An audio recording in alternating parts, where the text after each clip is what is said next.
Yeah. Bye. Bye. We said bye to people in the green room, and then walked in the complete wrong direction. We're like, bye, and then we kind of like walked into a partition. Someone was like, I think you're over there. He really is Billy, guys. It's really Billy. There's no acting going on there.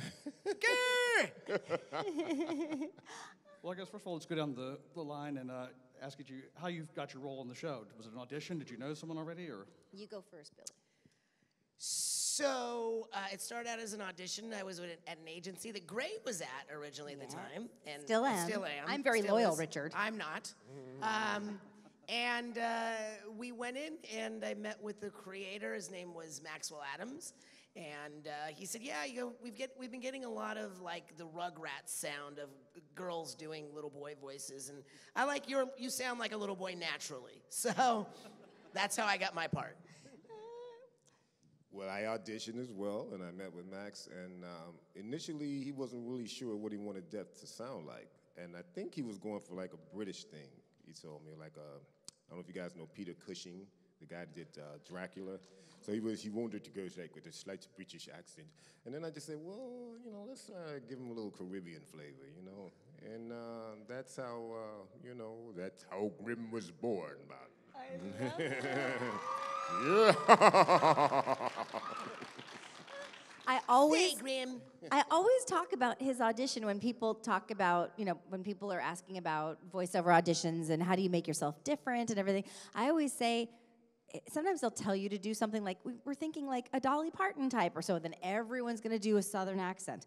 Which, sometimes I do give them what they asked for, but I always pick something that also works, but just a little different. And I always talk about Grimm. I was like, they had in there that they wanted this, like, Peter Cushing type, And so everyone did a British accent. And then, Greg thought outside the box a little bit, and that's how it was just perfect, and that's how, and he distinguished himself, but he didn't do the same thing. Because everyone's really good. It's a really competitive business, and most people are pretty darn good, but everybody has the same ideas. My friends who are casting people are like, everyone has the same, just send something a little different every time. So, and how I got the part is kind of gossipy. I did not audition for the part. I was just a friend of the casting directors, and it was sort of an emergency because the creator of the show, Maxwell Adams, was married to this woman that he decided to give the part of Mandy to, but she wasn't an actress, and she was really doing a bad job. Hi. Is she watching this on YouTube? Hi. You were terrible. Anyway, yeah. So, no, she was really bad. They got a divorce or whatever. But it was just, she was tanking, and he kind of wanted to keep her because he didn't want to go home and get in trouble. But the casting person was like, do you want something fun to show your grandchildren, or do you want a hit television show? Because you really have to replace, she's the lead. She cannot be. So she called me at home and said, can you come to Cartoon Network tomorrow early in the morning and just redo all these lines for this pilot? So I said, sure, I'll do it. So I went down and read it, and I didn't know if it was going to do anything at all. Because I did audition for, remember, the evil Concarney that used to be part of it. Yeah. Yes, well, I was Major Dr. Ghastly, and I was I love the chief. He was wonderful. So I was already playing Ghastly. So she said, why don't you get the girl that plays Ghastly to just come and redo these Mandy lines? And it turned out that ended up being the hit show, not even the other show that we were doing. So anyway, that's. I don't know if anyone remembers. We were on the You Pick. We were like a 7-minute pilot when we came out. And back in the old days of Cartoon Network, they would do this whole thing where they would show like 4 or 5 pilots they had done over in a certain weekend, and the audience would vote, and it would be the You Pick weekend, and Billy and Mandy won like by miles, but it took like 2 years from that weekend for us actually to start recording the series.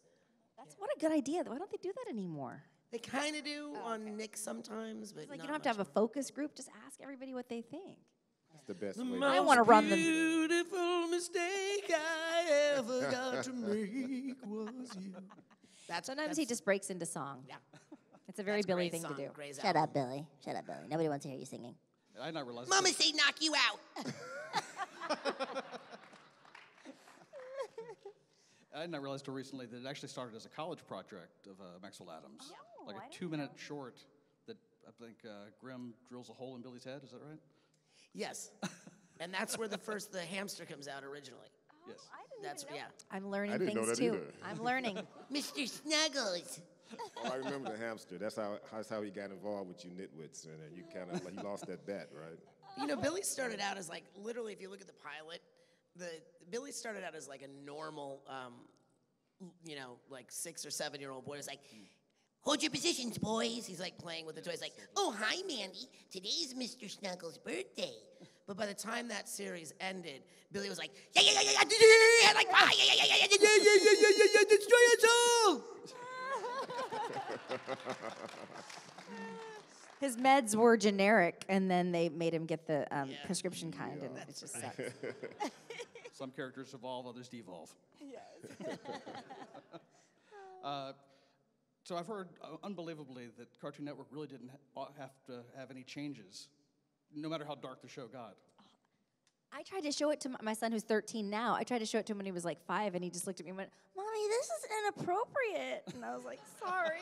Mommy thinks it's You know, I didn't really get it until I started watching it, like, you know, years later. I was like, because, you know, I was like, wow, they got away with this stuff? But I thought it really worked for the show, because the show it's just this weird off-the-wall premise anyway. You got these 2 little kids who's basically kicking death's ass every day. What you talking about, Grim? and, you know, you go from there. It's like sky's the limit. You can't get any more weirder than that. So, you know. We got weird, but there is a change. If you look from the first season to the second season before we got picked up, our character designs are different in the first season because for some reason Korea, where we shipped out our stuff to be animated, lost our original character designs. Oh. So they kind of guessed. Damn, man, you know the whole history and stuff. Look at you, man.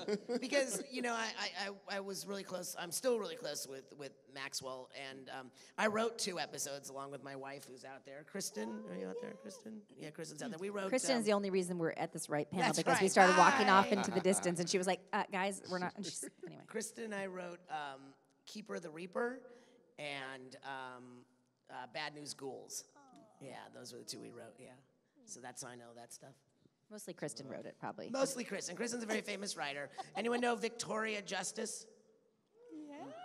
She's doing a new movie with Matthew Greg how is it, Chris? She left. It's called Push. It's shooting in New York right now. It's called Push. Yeah, very proud of her. I was looking to see, I don't see, is there a microphone? Yeah, I think out she there? left. She's probably left. She's divorce papers are just sitting on a chair backstage. She's like, I saw how much money you made this weekend. I'm out of here. But I don't see a microphone out there. Does anyone have any questions? We can still form the line in that same general spot.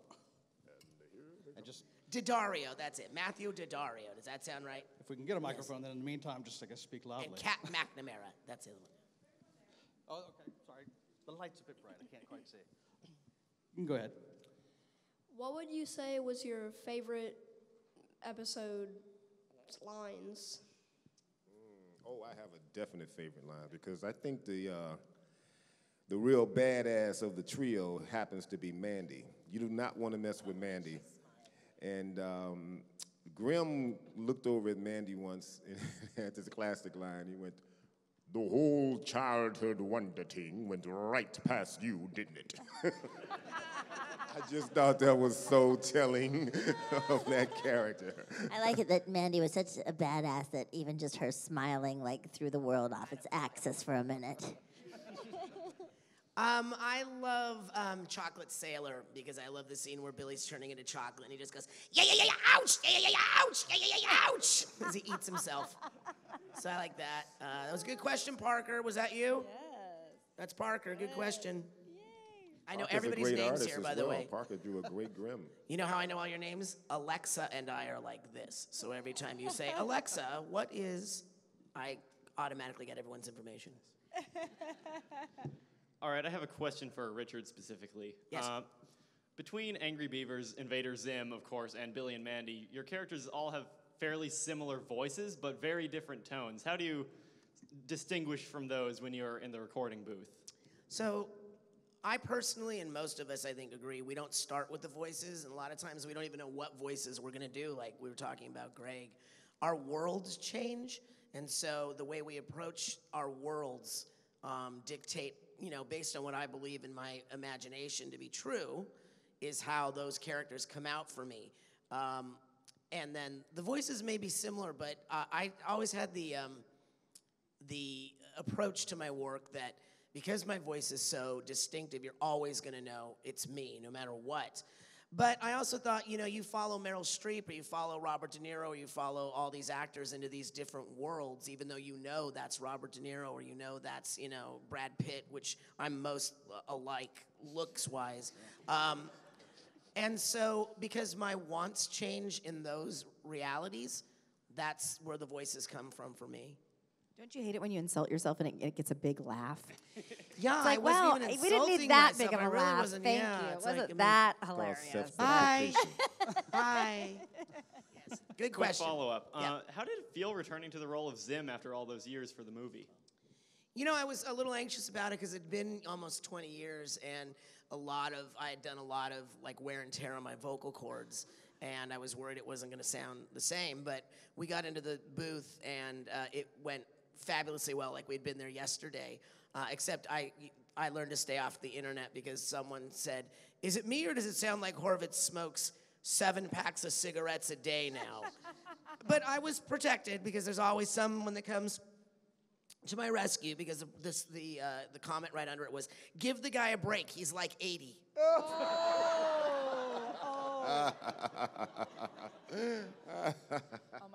I did an Azula video for Cameo, and someone underneath was like, "Oh my God, Azula's old," and I was like, "Ow!" I was like, "Where? What? Who? No, she isn't. Leave her alone. It's not me. It's not me." All right, so this is a question for Gray. Have you ever attempted to combine different voices at once, like say combine Daphne with Mandy or Azula with Tootie? Like do different voices at different levels as one. Have you ever attempted that before? I haven't. I could try. Okay, so if I'm talking like Mandy, and then but jeepers, where it's a creepy mystery, yeah. Well, gee, there's all these people in costumes out here, and it's just so creepy. They're very different voices. It's kind of hard. Okay, and then Azula and who? Tootie. Yeah. Okay. Oh, Timmy, you're banished, Timmy. Oh, I love you, Timmy, but I must banish you. Right. It's a good way to come up with a new character, because it kind of like pushes your voice into a weird area. Yeah, I asked Tara Strong the same question at AwesomeCon. She was probably better. She probably had a better answer. I would have loved to see do Bubbles and Raven at some point. Everybody thinks that I do Raven because Mandy and Raven have very similar qualities, with their voice, and so I get a lot of compliments for my Raven voice, and I take them. My question is for the whole cast, and it's like, what's the weirdest episode that you guys did? Or like, what do you think is like the weirdest episode? God, the whole premise was... Which, obviously... Yeah. I think when Grimm turned into a cat. You remember that? Then he started singing this weird song, "Look at me, I'm a kitty cat." That was just a little strange. And also, it was one where he was like with these little nuns all around. I remember that one. When I saw it on TV, I was a little baked, and I was like, "Did we really do that?" What's with the nuns? He had some Toll House cookies. Baked, yeah. And there you go with the Toll House cookies. That was, yeah. So they were all weird. I thought the one where whose eyes get messed up? Billy's eyes get messed up, and he sees us. We're anime for a bit of the show, and that was strange. But then I think one of my favorite and one of the weirdest ones was when Billy is caught by the witch who's using pies as her bait, and Billy comes up from the water and just eats all her pies. Yeah, I like pie. I particularly like that episode because that starred Billy Hayes as the witch. And for those of you who are old enough to remember, there was a show called H.R. Puffin Stuff when I was growing up, and Billy Hayes is Witchy Poo. Yeah. So I was in heaven. I remember that, and I remember she looked so darn good for her age. I mean, they great. Really aged her up in the 70s, so she was probably like 30 then. So when, I loved her laugh. Yeah. I'm into laughs. Yeah. Remember the episode where they brought back? Okay, talk about awkward. They brought back the woman who had originally played Mandy, and I had to replace her because I think he had to give her something because she was like, "Give me something," It was in the settlement. Yeah, it probably was in their divorce. They ended up getting divorced, but yeah, she came to like play a part, and she was terrible. She only had 2 lines, and she couldn't do those either. Anyway, so it was terrible. But He didn't marry her for her acting ability. he said he didn't marry her for her acting ability. It was funny. It deserved to be on the microphone. Anyway, but yeah. So then, but I was like, you did a great job. I'm sorry. Anyway. So. All right. What is the most surprising thing the show got away with? Being canceled. Yeah, I can't agree more. You guys need to petition Cartoon Network to bring it back. I would say so, because I haven't seen Cartoon Network in years, but I remember when we were doing the show, and it was like the golden era of Cartoon Network. You had all kind of amazing shows, not just the Powerpuff Girls, Dexter's Codename Laboratory. Kids Next Door. Johnny Bravo was a great show. I loved all those shows. That was an interesting episode, too, our crossover with Codename Kids. Codename Kids, The Grim yeah. Adventures of the Codename Kids Next Door was a strange but fun one. I played Lizzie on that show. Oh, Nigel. I got to play number 1. Billy was number 1. That was Ben's role. Hi, yes, where is the bathroom? It's out that door to the left. Next. Hey, oh, no, sorry. I do have a serious question. Okay. I'm sorry. That was a good Fred Berger. That was a good Fred Berger. Do any of you guys have a favorite character you've played throughout your careers, or is it too hard to distinguish because you've all played such amazing characters? I loved, there's a show called Star vs. the Forces of Evil, and I play Queen Moon, and I've loved playing Star's mother. It's wonderful. And then I also played Jackie on that show. Oh, thank you very much. What's up? Anyway, that's just a really well-written show, and since Avatar, there hasn't been, has like a really good story arc, where it's just like really phenomenal writing. I like this format too, but when it has that really great through line, it's always exciting. I think Grimm is probably my favorite because I had a lot of fun with it, and it was just such an out there project. And I don't think I've really worked on anything as out there as this. You did premise. the HBO series, which I loved. I did Crashbox, yeah. Crashbox. You guys watch Crashbox? Thank you. I did a lot of Crashbox. Actually, there was a character kind of similar to Grimm. He had a Jamaican accent. It wasn't as deep. His name was Captain Bob. He goes, "Here comes Captain Bob." And this little thing, you know what I'm talking about. Captain Bob, he was a Jamaican guy too. But no, Grimm was by far the best time I've had with a character. It's hard for me to choose which is my favorite character because so much of me goes into that show while I'm working on it. I love them all for different reasons. I would say the easiest thing to say, the character that's most like my own personality is probably Daggett from the Angry Beavers. Because I think what says it all about me and this character, there's an episode where, if you ever watched the show, where there was called My Bunny Guard, and there's this big rabbit that comes in and he's like scaring Norbert and Daggett into being his friend. And Norbert says to him, "You didn't have to do that, Bunny. We would have been your friend." And the rabbit says, "You just saying that because you don't want me to feel bad and you want me to go away." And Daggett goes, "Yeah, so?" So that's pretty much me. Yeah, so bye. Bye. Thank you. Okay, I'm torn between asking Gray DeLisle a question and Richard Horvitz a question. Richard's question is, how have you gone through 20 years of screaming and not lost your voice? Like, what devil did you sell your soul to? I don't know. For me, I'm just been very fortunate. I stay hydrated a lot. When I record, I drink a lot of water, and I drink a lot of hot water and honey. Not honey, I lied. Hot water and lemon. I don't do the honey. The honey, a lot of times, just clogs up. You're just like drinking a lump of sugar. But for me, I like just hot water. I'm drinking hot water now. I think my voice goes Hot water and vodka. And vodka. Everybody loves somebody sometime. And then, like, my second, because you said you voiced Moon Butterfly, and she made me so angry in season 4. I'm like, is there a character who you voiced who you just hated because they did something so terrible in the show? Oh, gosh. Well, I mean, not Azula, if that's what you're asking. I mean, I was just a nice girl whose brother kind of made me go a little insane. I got one bad haircut and it threw me over the edge. I think I was a really nice girl, surrounded by idiots. I banished them all. Oh gosh, well, Portia. I played Portia on a show called Did you ever see The Mighty Bee on Nickelodeon? Yeah. I was like, Messy Higginbottom. I just hate bullies, you know. So like, whenever time I was trying to bully Messy, and I kind of didn't like Portia very much because she was kind of like a vapid character. Who was just like a rich girl who just got everything she wants, and I just don't like those kind of people. Yeah, my son, he's 13, and he's always like, this kid has a Supreme t-shirt. And I'm like, any idiot can go spend $200 on a t-shirt. Do you like him more for that, or do you judge him like somebody who spent $200 on a t-shirt?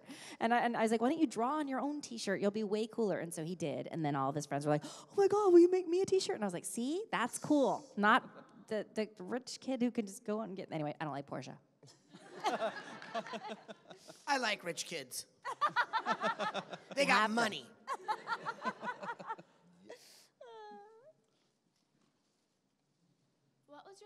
What was your favorite episode to work on and why? Good question. I like them for different reasons. Like I loved doing, like I said, Chocolate Sailor, but I also loved the clown episode. Well, you know what I really love? I love that Billy has a son that's a spider named Jeff. That was, you asked what's weird. And that was voiced by Maxwell Adams, the creator, as a matter of fact. Yeah. I remember that. So that in itself, you ask what's a weird episode, that's a weird episode. That Billy is the father of a spider. One of my favorite episodes, too, is I don't know if you guys know, I not only voiced Grim, I did Spurg, who was the bully. And Spurg turns out to be, he's this tough guy, but he's actually a very sensitive dancer. And he wants to go to Broadway and become a great dancer. And so there was a song where I had to sing Buttercup. Buttercup, you eat me up better than candy, fine and dandy. Buttercup dancer, I love you. I think that episode was Spurg Elliott. Spurg Elliott, like Billy Elliot. Yeah, I think it was. I played Aunt Sis, right? Didn't I? I don't remember what she sounded like. I think she kind of sounded like this or something. A little bit older. Like this, Aunt Sis. I don't know, but anyway, I liked playing. It was just he was just. It was only three of us mostly. We brought in Rachel McFarlane for Eris. We all did schizophrenic stuff. There was maybe a couple guest stars. Well, right? That's right. I was also Mogar, Billy's dad. Mogar. You really had to put on your man voice for that. There's a lot of weird things, like Billy shooting yogurt out of his armpits in space was weird. That was weird. Actually, when you mentioned Witchy Poo being on the show, do you have any other favorite guest voices who popped up during the run? Betty White. That freaked me out when we were working with her. She was so cool. I mean, such a nice lady, and that was like my bucket list. One of my bucket lists, meeting her, and she was just as sweet as she could be. And I think, do you remember when I think Louis Anderson came in and did some stuff with us? Louis did it. Yeah, Louis did. Yeah. For me, Betty White as well. I'm just such a huge fan. And I have my grandmother. She passed away a couple of years ago, but she looked exactly like Betty White, but except for we're Mexican, so we called her Betty Brown. But if you look on my Twitter, just go to like the media section of my Twitter and scroll down because there's on my grandma's birthday, I put up a picture of. Actually, on Betty White's birthday, I put up a picture of my grandma and Betty White side by side. It's amazing. Like, really, it looks like you just got like a sepia filter and just like stuck it on top of my grandma's picture. They are identical. Anyway. All right. So there's been some internet debate, and I need to know if Fred Berger is alive or dead. The actor? No. Oh, okay. I was like, yes, he's making cartoons. He's doing the new Looney Tunes. No, the character. I wouldn't mind if he. I don't know. I didn't even know this controversy. That was. But was that because of the whole Keeper of the Reaper thing, where I remember his character was really prominent during the Keeper of the Reaper. When we had the musical thing in that episode. When we wrote that, we did not write Fred Fredberger into it, but we. But Fred Fredberger made his way in. But he was the storyboard artist of that episode, so he made his way in there, baby. And I also play the person in the courtroom that's like, be quiet. Ice cream? Can we get ice cream? So I don't know. I don't even know that rumor, honestly. I'm calling Adam. Say what's up with Fred, man. Maxwell Adams, sorry. That was a pretty good Peter Lorre, man. I mean, I don't want to hold you up though. Go ahead. Yes, go ahead. So with the new way Cartoon Network is, and all the new shows really pertaining more to children, you think Billy and Mandy would be able to make it in today's day and age? You know, They're getting more messed up.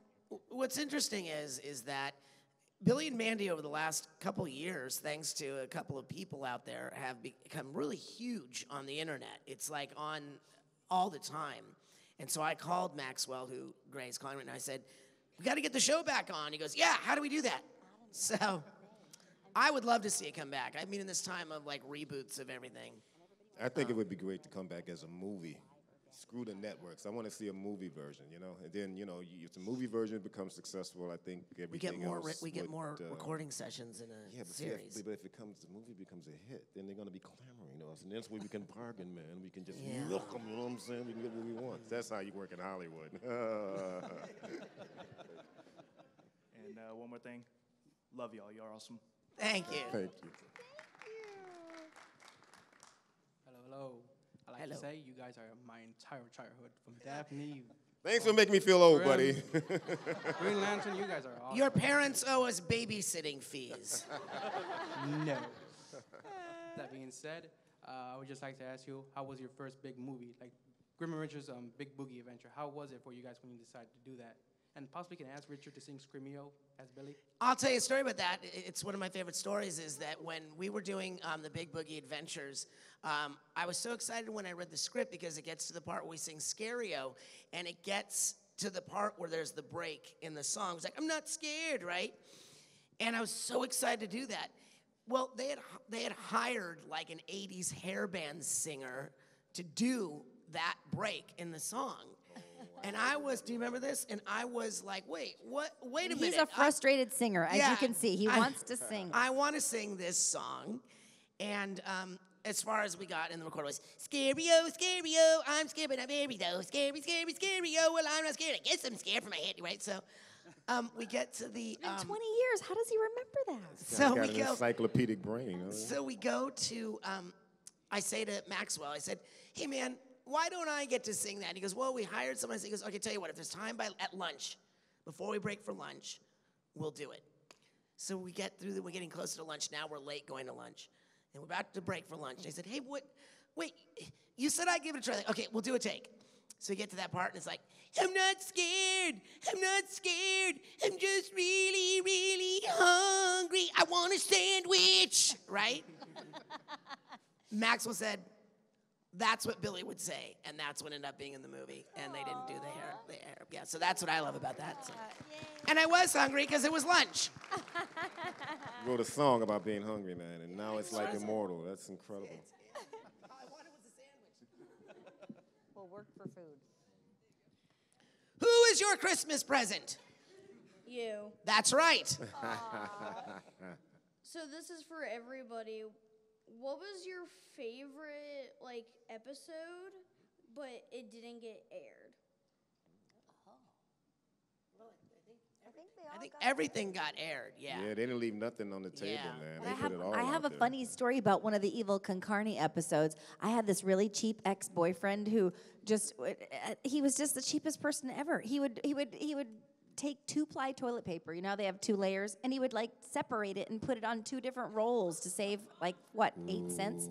Anyway, yeah. And give it to you as a birthday present. No, but one time it was my birthday and I was just complaining about the day we had because I had asked I wanted to go to an antique store and he took me to a thrift store. And then he was like, do you want this little dish? And I was like, yeah, I'll take that little dish. And then I saw him arguing with the guy about getting 10% off because it was a coupon laying out saying, and then they were like, no, that's at the other location. Anyway, and then I wanted sun-dried tomatoes on my pizza, and he was like, oh, those are a gourmet topping. Why don't you just pick a regular tomato? And I was like, very different. Sun-dried tomatoes are very different.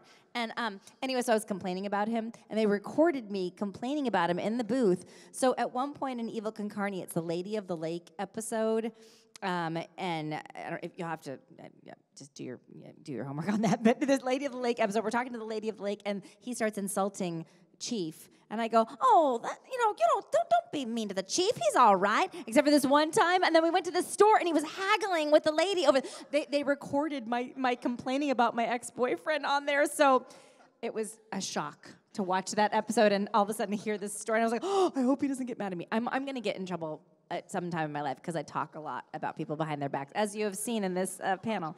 No one's safe. But it is kind of funny. Yeah, I did. It was, and then I pop right back into. I was like, and then he was like, he wanted that coupon, but anyway, so the chief. Then I start talking normally again. Sorry, that wasn't an answer to your question, but it was a fun story. Hi. First, I'd like to say thank you for creating not only mine but many people's childhoods, and also, what was like the most difficult or like hardest episode for y'all to record? It was hard to sing "Somewhere Over the Rainbow." It was hard to sing it because that was a great episode. Because Mandy does not sing. I mean, and even doing the Mandy voice, I'm such a like bubbly person, and so Colette kept going, "Do less, Gray," and I was like, "What if she talks like this?" And she's like, "No, less." And I'm like, "What if she talks like this?" And she's like, "Less." And I'm like, "What if?" And pretty soon I was just kind of doing nothing and just talking like this. So when I had to sing that song, I was like, "Oh my God, this is going to be very challenging." Hello. Hello. So, I think it was at GalaxyCon a couple years ago in Raleigh, and Steve Bloom at one of his panels mentioned that he had an idea to cosplay, I think it's Tom the robot from Toonami, since he does the voice of it after all. Have you guys ever thought about doing that for either just, for any kind of convention or just, just for the hell of it? No. No, I'm not into the cosplay thing myself, I let other people do it. I like to see the costumes, though. I mean, some of you guys are really dedicated, man, and you go all out. It's amazing. Yes. Yes. I cosplayed as Zula for Halloween once, and it was wonderful. And I put a picture of it on my, I think, Instagram I got locked out of Instagram. I'll get back in. I'll get back in. I know. My son's an artist, and I put his under mine, and then it merged our accounts, and now he's famous. That's Zuckerberg, man. And I also did a Catwoman cosplay last Halloween, and I had my little Harley Quinn, my daughter, and I had a little Joker and a little Batman, and so we all went out trick-or-treating together. And I took a picture of that, so you can see that if you come to my table, my Catwoman, meow. I was a very bad kitty last Halloween.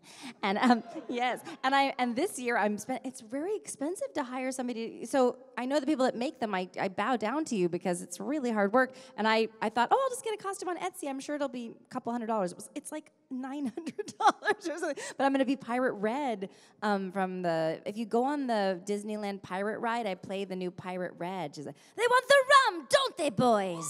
Yes, and so no more slave trading on that. Yeah, ride. I was a very bad kitty too last Halloween. Oh, I was milkshakes, so I just go milkshakes. That's true, she was. Thank you, guys. My milkshakes brought all the boys to the yard. Oh, God. Remember that? Yes. How's it going? Mama say knock you out. Good, how are you? I'm good. I have a question for each of y'all. Is that possible? Yeah. Yeah. Starting from Gray, with the Mandy intros, were there impromptu or did you have a script? They made a script for me. Yeah, I can't take credit for all that. I do like to improv, but, Maxwell's really funny, and he wrote a bunch of funny stuff for me to say. They always had a script for Grimm, too, man. I just said what was on the page, as nasty as I could. I believe that a script is an actor's crutch, so I refuse to use a script at all at any time. I have to say, improv-wise, Richard is amazing, and he brought so much of his own comic genius to that character. Thank you. For Greg, Grimm is really about all his heritage, and with you was him because you can't really say Grimm has a race, but you could say he's kind of a black man essentially. How important is that to you as well to really embrace like Grimm's heritage and did you relate to that as well? Well, I was just trying to get into the whole exotic diaspora of the Caribbean when I gave him that voice. I think you don't really see that. I don't think until this character you really even heard a Jamaican kind of character in a mainstream animated series, So I am not that I know of Jamaican heritage myself, but I am a fan of the whole region, the islands and stuff like that. Me and my girl just got back from Trinidad and Tobago. We had an amazing time. So, it was really good to see that. I didn't think about that consciously at the time, But now that you brought that up, it really is it's an important thing to see. And I also think it's important to have people of color in animation in general. You really don't get to see that as much as well, years ago, I wrote a short that I produced for Nickelodeon called Teapot. And you guys can go on YouTube and watch it. It's a 6-minute short. It's about an African-American boy. He's 11 years old. He was weaned on hip-hop. He's part of the hip-hop generation, and he wants to be a rapper, but he sucks. So that's the premise. And after all this time... It's just like Greg. Yeah, because I can't rap now. But, you know, it's been years. It's been over 10 years, and we've been hustling it and trying to get it out there. And now it looks like it's finally getting some traction, so look out for it. We've got some people interested, and, you know, I'm not going to mention the network. I don't want to jinx it, but, yeah. But thanks for bringing that up. Yeah. Yeah. Mm-hmm. And for Richard, which episode was probably the funniest to do? The episode when Billy was scared because he's like, destroy us all! Or the camping episode when Billy's dad kept pranking him? I think that Destroy Us All was the hardest one because that wasn't looped. They'll tell you. It was me. Destroy us all! Destroy us all! Destroy us all! I'll take the chicken. Destroy us all! Over and over and over. We didn't loop, really, when we did that. We just kept going and going and going. Wow. That was a hard one. Thank you. I knew that would make it out there to be the one that everyone has me scream. Destroy us all! Okay, this one's for great DeLisle-Grifฟี่. Everyone knows that you did the voice of Mandy from Grand Adventures of Billy and Mandy. Mm-hmm. But other people already know you as the voice of Daphne. So I remember watching 2 different episodes of Billy and Mandy, and there were 2 episodes where the Scooby-Doo gang made cameo appearances in one of those episodes. Can't remember the name of it. But after looking at them making a cameo appearance, I gotta say, is it possible for Mystery Inc. to team up with Billy and Mandy, or do we have to wait until that happens? Well, we're doing a show now called Scooby-Doo and Guess Who, where we have kind of celebrity guests, and sometimes they're cartoons. We had Wonder Woman, we've had Batman, like the all Funky kinds. Phantom crew. Yeah, so I've seen some clips of that. I wouldn't I see was why just not. wondering if both those shows could cross over in an episode or even a movie. It would be a good idea because we deal with, Grimm types a lot. Yeah, because it kind of makes sense since you voiced Daphne and Mandy in both of those shows. They'd save money. They'd save money. So do you think it's possible for that to happen, or do we just have to wait? I think anything's possible, but yeah, maybe if you write to them, if enough people get together and tell people what they want to see, they listen to you guys. So you guys have the most power. Thanks.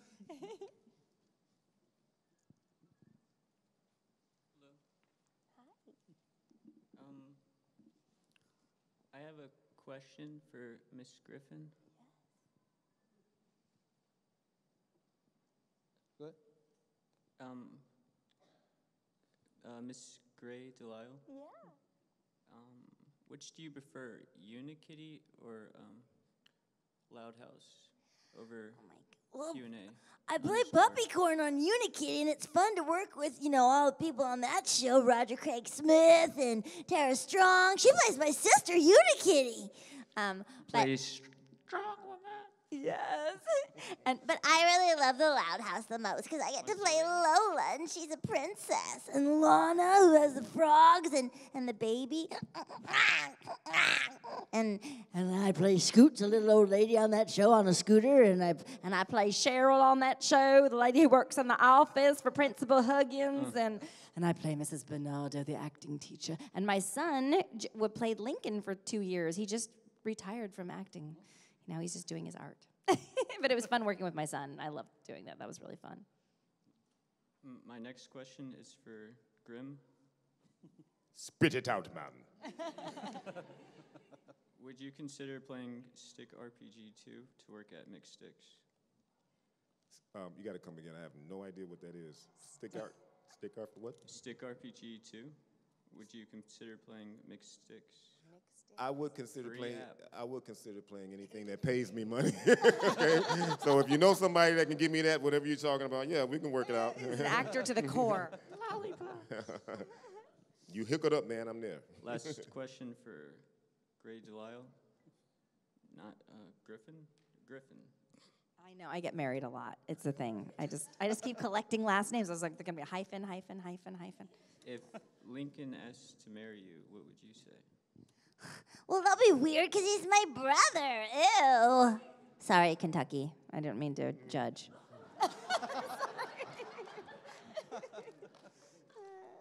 Will you return to lobby later? Yes, I'm going to be back at my table at 2:30, I think. Yeah. We'll be back right we're after gonna this. eat. Yeah, we're We'll gonna be back. eat some. We'll be we're back gonna after eat some this lunch. station identification. Well, love's creepy. Hey, how's it going? Hey. My question's for Richard. Well, sort of a question. Okay. Hey, I give you $5 if you can actually rap Mama Said Knock You Out. Ah, I cannot rap that. I can only do that part, but I love LL Cool J. But I can rap what I grew up with, which was I said a hip hop, a hip hip hop, Rapper's but don't Delight, stop, but rock Sugar it till Hill the Gang, bang bang boogie, say up the boogie, say the boogie to The the boogity rhythm. bee. Say, I am the Wonder Man, and I'd like to say hello. That's right. Have you ever been over to a friend's house to eat and the food just ain't no good? I mean, the macaroni soggy and the peas done mush and the chicken tastes like wood. So you try to play it off like you think you can by saying that you are full. Oh, but boy. your friend says, Mama, you just being polite. He ain't finished. Oh, that's bull. While the sticky food is steaming, your mind starts dreaming of the moment it's time to go. Then you look at your plate and your chicken's still rotten to something that looks like cheese. Oh. So you say to yourself, I gotta leave this place. I don't care what these people think. I'm sitting here making myself nauseous with this ugly food that stinks. Take that. Nailed it. Now, I don't actually owe you $5. No, you don't. No, that's right. That's right. Mama say knock you out. All right, just making that clear. Thank you. he's the teapot of animation. I'm the teapot of He's animation. the white teapot. Yes. I'm Teapot Dome. So my question's for everybody.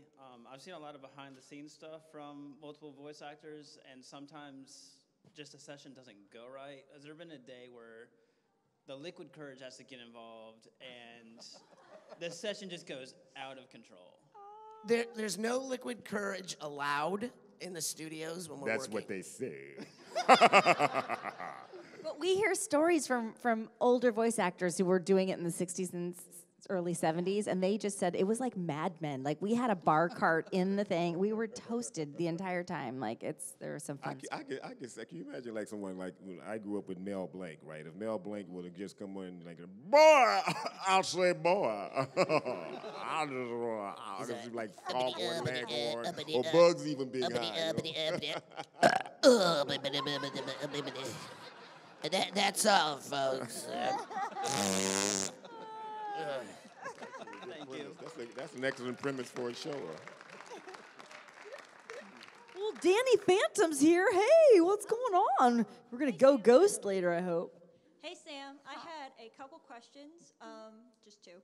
So what are your thoughts on Sam's relationship development with Danny on the show, and what are your thoughts on Sam's involvement in Danny's transformation?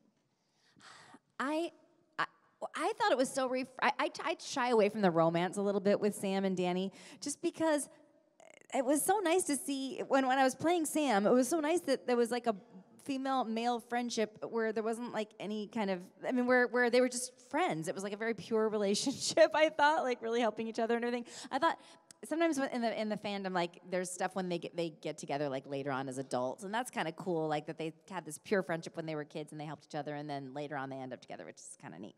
But behind every cool guy is like a badass girl. So yeah, Sam is proud to have taken credit for a lot of Danny's success. And what are your thoughts on Sam's involvement in Danny's transformation? Because in the show, she does blame herself kind of for being involved in Danny's transformation, especially in the season 2 debut. I think You Get What You Wish or something. Yeah. I don't know, when she wishes that Danny, or that she'd never met Danny. I'm still glad that they met, and I think that Sam just has like some self-blame issues. I don't think she was really at fault there. I think that she just blames herself because she's, all of us do that. What is this, therapy? I know. For the love of Pete. But I was asking for your thoughts on. Well, yeah, I just think that I don't think she's to blame for that. Yeah. Thanks. We got time for one more, unfortunately. She still carries the guilt. Then I'll try and make this one a twofer. So, did you guys have any celebrity or character inspirations for your characters in Billy and Mandy? My character inspiration was a guy who was probably a little bit before some of you guys' time. He had a commercial out in the 70s for 7-Up. His name was Jeffrey Holder. You guys know who Jeffrey Holder is? You put the cola nut on cola nut. Oh! You put the lime in the coconut and so drink that's it pretty all much up. was the template for Grimm. I admire Jeffrey immensely. He recently passed a couple of years ago. He was a Broadway. Adam's on the phone. Oh, Sorry. really? I'm sorry. Adam, Just interrupt my answer. That's okay. Can you guys hear him? Okay. So I'm at this panel in Richmond, Virginia, and there's people that have a bet going on whether Fred Berger is alive or dead. So what's the final answer on that? No, he died in 2015. He died in 2015. Yeah, no. After the show, he was on billboards and stuff, and then after the show, he just took it really hard. He got really into nachos, and it was like a whole Nicolas Cage leaving Las Vegas thing. It was bad. Maxwell, everybody loves you, Maxwell, and everybody wants. Did you tell him who else is here, Gray, or just you? Yeah, Max. Hi, how you doing, buddy? She's it's at a not panel. just a great show. She's at a panel. Yes, Billy and Grimm are here too. Our names are Richard and Greg. Do you have? And so, what's going on with dead meat? Thank you. I was going to ask him that. Yeah, what's going on with dead meat? Is that what's going on? Not a good I'm subject. gardening right now, so I don't have to think about it. That's kind of where I'm at. Oh my God. No, it got really expensive and unwieldy, and at the very least, I have to take a break from it before I go crazy. But we'll see. We'll see. Well, you have a bunch of fans here, Maxwell, and they can't wait to see what you do next. Thank you for calling us. All right, I love you all.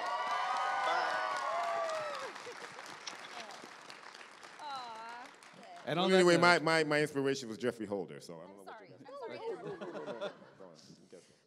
you Not on Billy. Billy was just Billy, but on Angry Beavers it was started out as Lou Costello, which turned into Tyne Daly from Cagney and Lacey, which turned into Nathan Lane, which turned into Bob Hope, which turned into Don Adams, Get Smart, who is my idol. Love Maxwell Smart, my favorite show. Yeah.